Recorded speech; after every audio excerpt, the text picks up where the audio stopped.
সবাইকে নমস্কার, আদাব ও সালাম। আশা করি সকলে ভালো আছেন, সুস্থ আছেন। তো আরেকটি নতুন ভিডিওতে আপনাদেরকে অনেক অনেক স্বাগতম, শুভেচ্ছা ও অভিনন্দন। তো আপনাদের আশীর্বাদ ও দোয়ায় আমরাও ভালো আছি।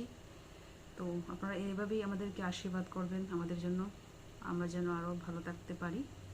আর আমরা আপনাদেরকে আশীর্বাদ করি এবং দোয়া করি আপনারা যে যেখানেই থাকেন, দেশ এবং দেশের বাহিরে, সবাই যেন ভালো থাকেন, সুস্থ থাকেন। ঈশ্বরের কাছে এই প্রার্থনাই করি। তো আজকে আসলাম, ভাবলাম আজকে একটু সময় আছে আপনাদের সাথে একটু কথা বলি।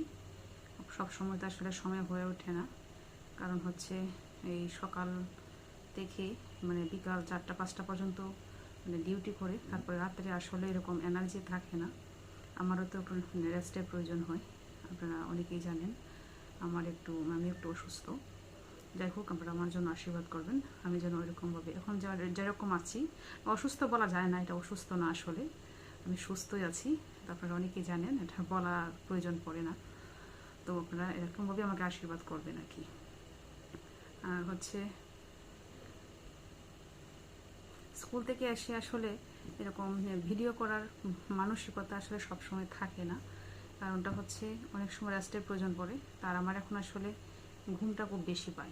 খুব বেশি ঘুম পাওয়াতে দেখা যায় স্কুল থেকে এসে যে ঘুম দিই, রাত্রে 9টা পর্যন্ত আমি ঘুমাই। তারপর রান্নাবান্না করে খাওয়া দাওয়া করে ঘুমিয়ে পড়ি, কারণ হচ্ছে পরের দিন সকালে আবার স্কুল আছে, সকালে উঠতে হবে এই জন্য। তো আজকে ভাবলাম একটু কথা বলি এই জন্য। আগামীকালকে শুক্রবার, আজকে হচ্ছে বৃহস্পতিবার, একটু সময় আছে। লেট করে ঘুমালেও সমস্যা নেই, কালকে সকালে লেট করে উঠতে পারবো যেহেতু শুক্রবার থাকায়। তো যার জন্য আসলে আমাদের এই প্ল্যাটফর্মে আসা, এই ব্লগ ভিডিওগুলো করা, তার প্রতি আসলে কৃতজ্ঞতা প্রকাশ না করলেই নয়। আর কৃতজ্ঞতা যে আসলে এরকমভাবে ভিডিওতে এসে এরকমভাবে কথা বলতে হয় এরকম না। মনে যদি কৃতজ্ঞতা বোধ থাকে, তো আসলে বিভিন্নভাবেই কৃতজ্ঞতা প্রকাশ করা যায়। তো যাই হোক, তারপরে ভাবলাম একটু কথা বলি। তো আমরা এই প্ল্যাটফর্মে আসা আসলে আমাদের ভাইয়ের জন্যই। ভাই বলতে আপনারা জানেন যে আমার ননদের জামাই, আখির জামাই বিনয়। তো তাকে আমি ভাই বলে রাখি, কারণ হচ্ছে সে আমাকে আসলে বোনের মতোই দেখে।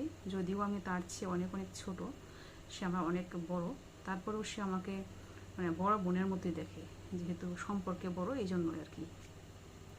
তো যদিও অন্য দিকে আমি তার সম্বন্ধিকের বউ, তারপরে সে আমাকে বড় বোন বোনের মতো দেখে।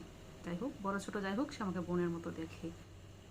তো সে যেহেতু আমাকে বোনের মতো দেখে, সে আমাকে দিদি ডাকে। তো আমিও তাকে চেষ্টা করি ভাই হিসেবে দেখার জন্যই। তো তো এই প্ল্যাটফর্মে আসা আসলে তার জন্যই, ভাইয়ের জন্য এই প্ল্যাটফর্মে আসা। সেই আমাদেরকে আসলে উৎসাহিত করছে এই প্ল্যাটফর্মে আসার জন্য।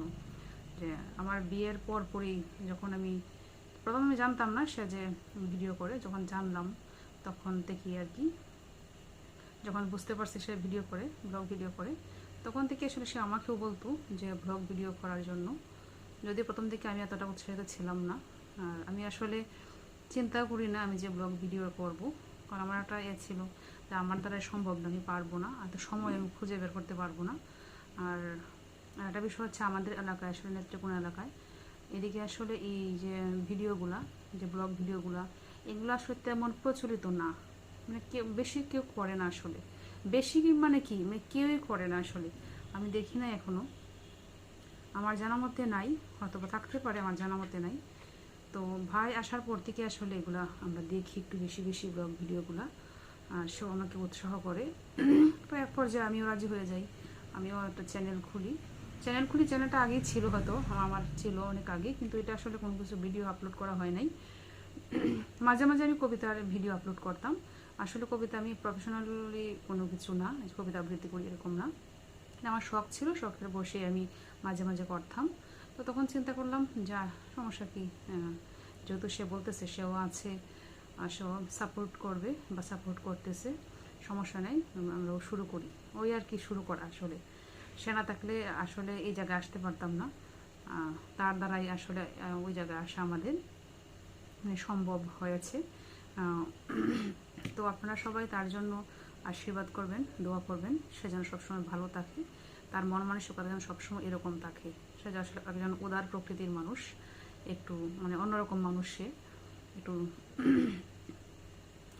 অন্যদের মতন আসে, ওটা অন্যভাবে চলাফেরা করে। উদার প্রকৃতি, মানে উদারভাবে চলাফেরা করে। সে যেন সবসময় এরকম থাকে, ঈশ্বর যেন তাকে সবসময় এরকম, মানে এরকম মনে অধিকারী হিসেবে রাখে তাকে, এবং সে যেন ভালো থাকে, সুস্থ থাকে। আর আপনারা জানেন যে আখির যে সন্তান সম্ভাবনা তো সবাই জানে, কিছুদিন তার স্বাদ পেলো, তার সব কিছু ঠিকঠাক আছে, ডাক্তার দেখিয়ে আসছে, তা সে ভালো আছে। তার জন্য আপনারা আশীর্বাদ করবেন, সে যেন ভালো থাকে, সুস্থ থাকে, তাদের মনের আশার জন্য পূর্ণ হয়। আর একটা কথা বলি, আসলে এই প্ল্যাটফর্মে আসছি ঠিক আছে, তার জন্য অবশ্যই তার উৎসাহে আমরা এতটুকু পর্যন্ত আসছি, না হয় সম্ভব হতো না। কিন্তু জানি না আসলে এটা ধরে রাখতে পারি কিনা। আমরা আসলে অনেক সময় উৎসাহ হারিয়ে ফেলি। আপনারা অনেক সময় দেখবেন যে আমাদের 2, 3, 4 দিনও চলে যায়, আমরা কোনো ভিডিও আপলোড করি না। আসলে আমাদের এরকম ভিডিও থাকে না, এই জন্য আমরা আসলে আপলোড করি না। জানি না কতদিন এটা ধরে রাখতে পারবো।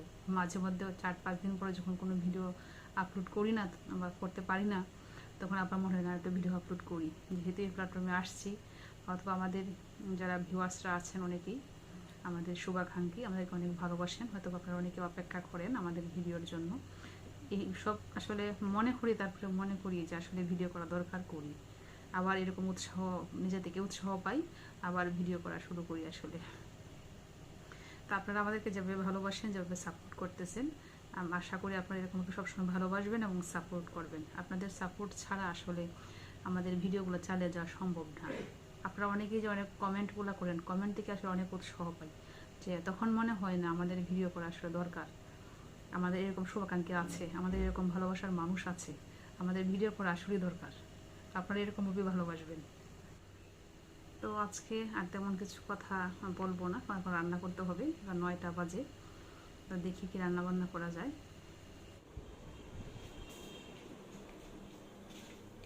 তো রাত্রে রান্নার জন্য এদিকে কিছু মাছ ভিজিয়ে রাখছি।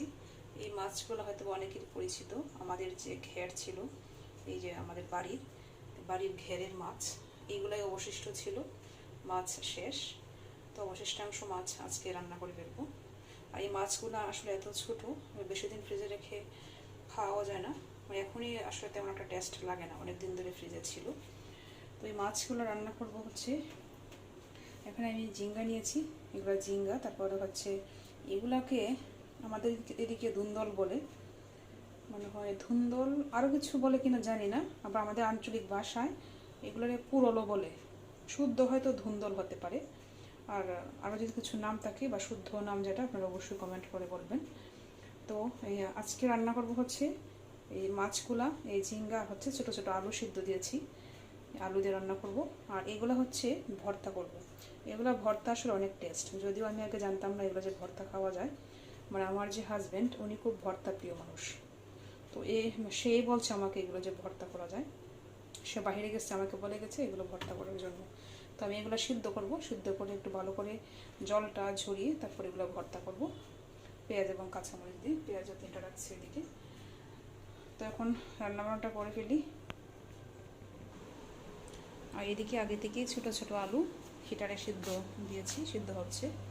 দেখি আলুগুলো সিদ্ধ হচ্ছে কিনা, কতটুকু কি পর্যায়ে আছে। হ্যাঁ, এদিকে জল প্রায় শেষ, আলুগুলো সিদ্ধ হয়ে গেছে।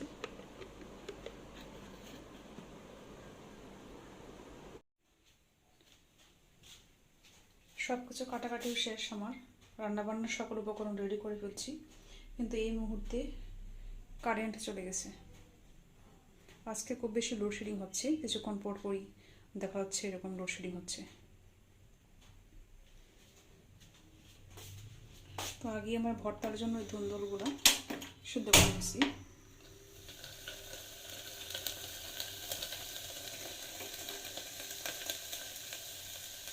সিদ্ধ করার পরে আসলে যে জলটা ভালো করে শুকিয়ে নেওয়া যায়, তাহলে ভর্তার টেস্ট হয় বেশি।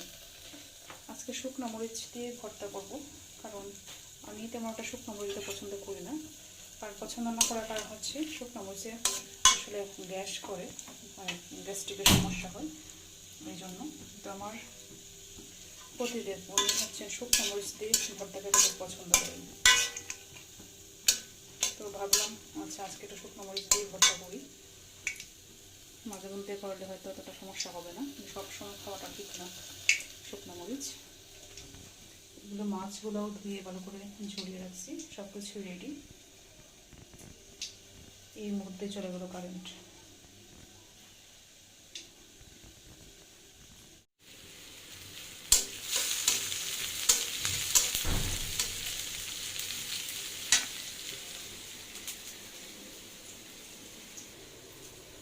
এই ঝিঙ্গে দিয়ে আলু দিয়ে এই তরকারিটা আসলে আমি শিখেছিলাম সিলেট আমার এক দিদির কাছ থেকে।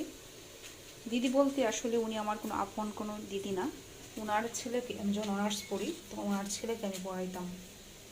তো পড়ানোর সুবাদেই দিদির সাথে আমরা একটা ভালো একটা সম্পর্ক হয়, একটা আন্তরিকতার সম্পর্ক, আমার দুইজন মানে বোনের মতো একটা সম্পর্ক হয়ে যায়। তখনই প্রায় সময় দিদির বাসায় আমাকে যখন ওনারা নিমন্ত্রণ করতেন, তো আমার এই প্রিয় রান্না ছিল ওইটা, মানে ঝিঙ্গে দিয়ে মাছ তরকারি। উনি যদিও কোনো পেঁয়াজ ব্যবহার করতেন না এই তরকারিটায়, উনি সম্বারটা দিতেন দিয়ে এই কালো জিরা দিয়ে, সম্ভবত কালো জিরা অথবা জিরা এগুলা দিয়ে, মানে পেঁয়াজ দিতেন না। তো যদিও আমার কালো জিরাটা শেষ হয়ে গেছে, এই জন্য আজকে আমি পেঁয়াজ দিয়ে সম্বারটা দিব। যদিও দিদির মতো আমি রান্না করতে পারি না, দিদি যেভাবে রান্না করতেন ওভাবে আমার রান্নাটা আসলে হয়ে ওঠে না। এদিকে আমার পেঁয়াজ পড়ে যাচ্ছে কথা বলতে বলতে।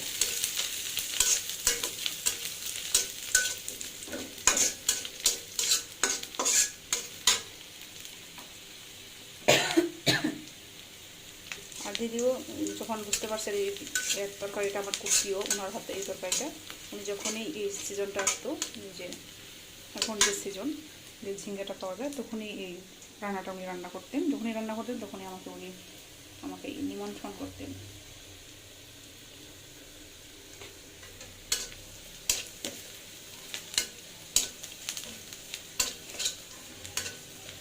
পেঁয়াজটা ভাজি হয়ে গেছে, নামিয়ে ফেলবো।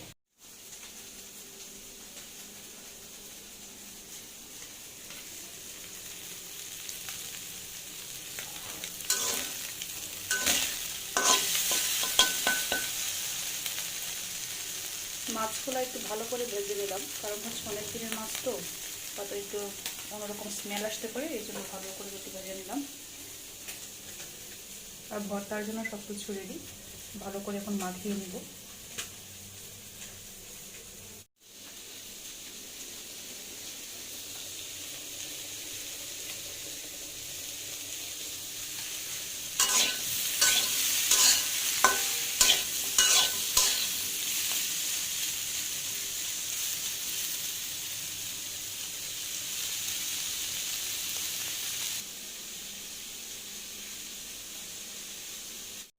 ঝিঙ্গে আলু দিয়ে মাছ রান্না করা শেষ।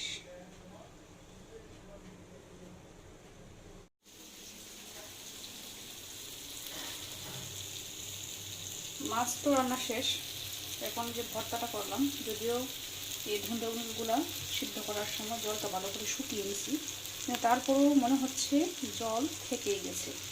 এই জন্য ভাবলাম একটু ভালো করে মাখিয়ে তারপরে একটা তাওয়ায় ভালো করে জলটা শুকিয়ে নিই, এই জন্য তাওয়ায় দিয়ে দিলাম জল শুকানোর জন্য। জল থাকলে ভর্তাটা তেমন টেস্ট লাগবে না।